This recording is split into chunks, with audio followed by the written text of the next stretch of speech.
So watch this video and be updated po sa aking mga next tutorial videos dito sa YouTube. Hi guys, in this video, I will show you how to cash in and cash out using your Gcash account. So, ang gagawin po natin, open the Gcash account. So, yan. Nakalag out ako kanina and then enter again the MPIN. Gcash is running. Touch more information and stuff. Click lang po natin ang remind later kung may nakita po tayong mga ads. So, ganito lamang po kasimple mag-cash in. Unahin po natin ang cash in. So, dito, magka-cash in po tayo.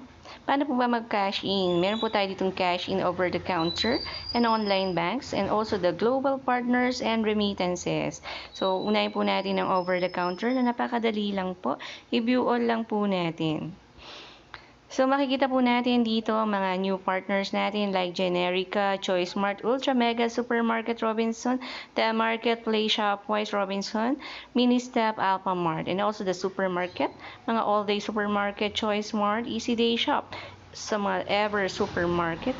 So, is Pure Gold, Robinson, Easy Market, and also Shopwise, Marketplace, Ultra Mega Supermarket, and also the department stores, drug stores, gas station, retail, the logistic like LBC Express, machine cash in ang ETAP Pay and Go Touch Pay. Sa mga pawn shop po, meron po available po na pwede po tayo mag-cash in like Cebuana, ZVM pawn shop, mga payment facilities like Bayad Center, DA5, Easy Pay, Express Pay, Globe Store. Ang dami. Even the convenience store like 7-Eleven, Alpha Mart, Family Mart, Ministep, Pure Mart, and Shell Select. So, ito po ang ating over-the-counter na pwede po tayo mag-cash in para po sa ating Gcash account. So, back po natin. And then, ang susunod po natin ay ang ating cash in naman po sa ating bangko. Yan. Click ulit natin ang cash in para makita natin ang mga online banks po na hassle-free online anytime.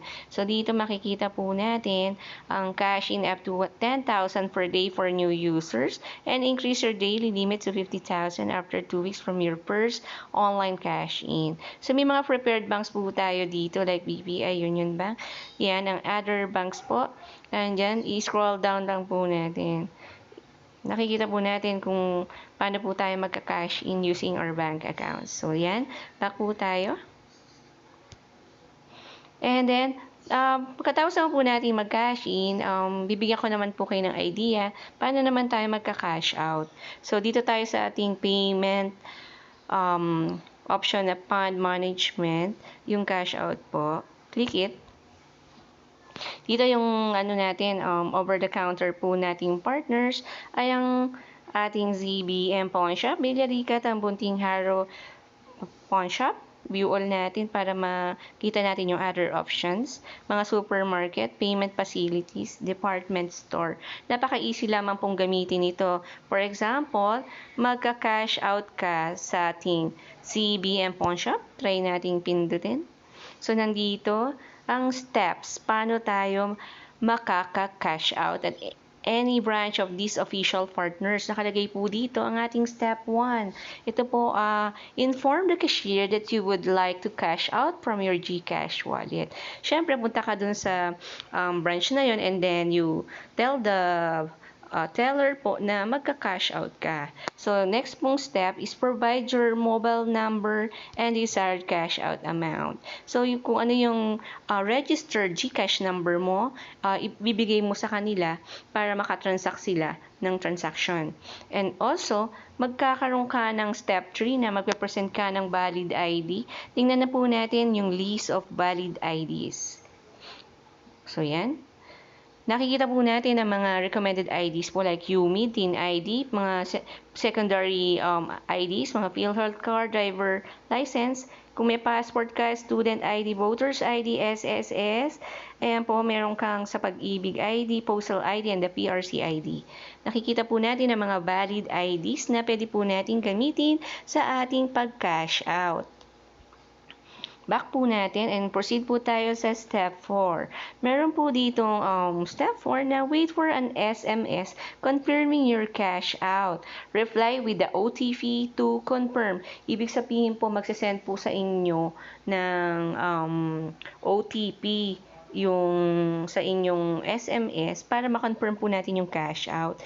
And then, ang ating last step, ang ating step 5, ang i-receive the cash from the cashier once you have confirmed. Once na confirm mo na yung OTP mo, yan, ready na to release your money. So, ganito lamang po kasimple kung paano naman po gamitin ang ating cash out o sa ating over-the-counter partners. Tingnan lang po natin itong sa Pure Gold. So, yan. So, sa Pure Gold, step 4 lang siya. Nakalagay dito, fill out the Gcash service form. Maybe fill out ka sa kanila. And then, step 2, mag-represent ka rin ng valid ID. And step 3, makaka-receive ka ng text message verifying your cash out and confirm with the MPIN or OTP. And then, yung step 4 nila, makaka-receive ka ng cash from the cashier. So, di ba happy-happy pag tayo nakakapag-cash out ng pera dito sa Gcash. So, yan lamang po ang aking tutorial video na regarding cash in and cash out. So, marami po kasi ngayong users ng Gcash. Pero minsan, nahihirapan din po sila kung paano gamitin yung cash in and cash out. So, ginawa ko lamang po ito para sa iba na hindi pa alam kung paano gamitin ng cash in and cash out dito sa ating Gcash account po. So, hindi lang po basta gamit lang tayo ng gamit ng account. Siyempre, alam din po dapat natin yung features and uses po ng bawat mga icons po dito sa loob para po mas easy pong gamitin and napakadali pong i-transact. So, ayan, I'm done na po sa aking tutorial video dito sa Gcash series ko dito sa YouTube. I hope po na nagkaroon po kayo ng another knowledge on how to use it po. And be updated po sa mga susunod ko pang tutorial videos dito sa YouTube. More learnings to come po na i-share ko sa inyo. Ang aking mission is to share knowledge lamang po.